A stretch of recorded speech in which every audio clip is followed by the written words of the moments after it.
Akkineni Akhil Zainab engagement జరిగినప్పటి నుంచి social మీడియాలో ఈ మ్యారేజ్ హాట్ టాపిక్ అయిపోయింది. సినిమాలు ఫ్లాప్ కావడంతో పక్కన పెట్టి పర్సనల్ లైఫ్ పై అఖిల్ ఫోకస్ చేయడం చూసి కొందరు షాక్ అయినా ఈ మ్యారేజ్ మాత్రం కాస్త ట్రెండ్ సెటర్ అంటున్నాయి టాలీవుడ్ వర్గాలు. అఖిల్ హిందువు కాగా జైనాబ్ ముస్లిం కావడంతో వీరి వివాహం ఎలా చేస్తారు అనేది హాట్ టాపిక్ గా మారింది. సోషల్ మీడియాతో పాటుగా నేషనల్, స్టేట్ ఎలక్ట్రానిక్ మీడియా దీనిపై ఎక్కువగా ఫోకస్ చేశాయి. ఇప్పుడు వస్తున్న సమాచారం ప్రకారం వీరి వివాహం 2 సాంప్రదాయాల ప్రకారం చేసే ఆలోచనలో ఉన్నారట పెద్దలు. ఇద్దరి మతాలను గౌరవిస్తూ పెద్దలు ఈ వివాహం చేసేందుకు రెడీ అయ్యారు. జైనాబ్ తండ్రి ప్రముఖ వ్యాపారవేత్త, నిర్మాణ రంగంలో ఆయన దిగ్గజం.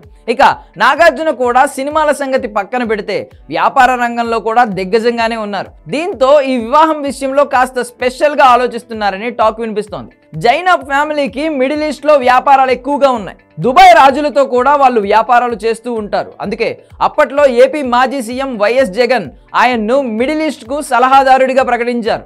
క్యాబినెట్ హోదా కూడా ఇచ్చారు. అలాంటి వ్యక్తి వివాహం అనంటే ఖచ్చితంగా విదేశాల నుంచి కూడా ప్రముఖులు హాజరయ్యే అవకాశం కనిపిస్తోంది. అందుకే ఈ వివాహాన్ని 2 సాంప్రదాయాల ప్రకారం చేయడానికి రెడీ అవుతున్నారట. ఒకటి ముస్లిం సాంప్రదాయం ప్రకారం ఫలక్నుమా ప్యాలెస్ లో చేయనున్నారు. మరొకటి వచ్చే ఏడాది ఏప్రిల్లో వివాహం చేసే అవకాశం కనిపిస్తోంది.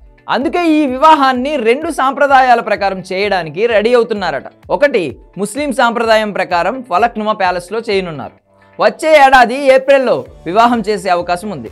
అలాగే అన్నపూర్ణ స్టూడియోస్ లో హిందూ సాంప్రదాయం ప్రకారం వివాహం చేయడానికి కూడా ప్లాన్ చేస్తున్నారు. ఇలా 2 మత సాంప్రదాయాలను గౌరవిస్తూ ఈ వివాహాన్ని జరపనున్నారు. నిశ్చితార్థం కూడా అలాగే 2 సాంప్రదాయాల ప్రకారం నిర్వహించారని సమాచారం. ఇక త్వరలోనే పెళ్లి తేదీ కూడా ప్రకటించే అవకాశం ఉంది. ఇలా అక్కినేని అఖిల్ వివాహం ట్రెండ్ సెటర్ కానుంది. త్వరలోనే అక్కినేని ఫ్యామిలీలో నాగచైతన్య వివాహం కూడా జరగనుంది.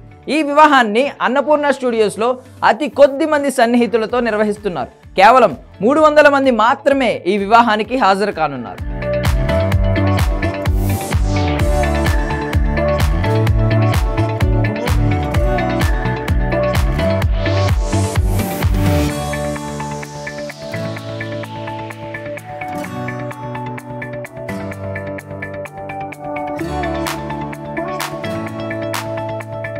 Yeah.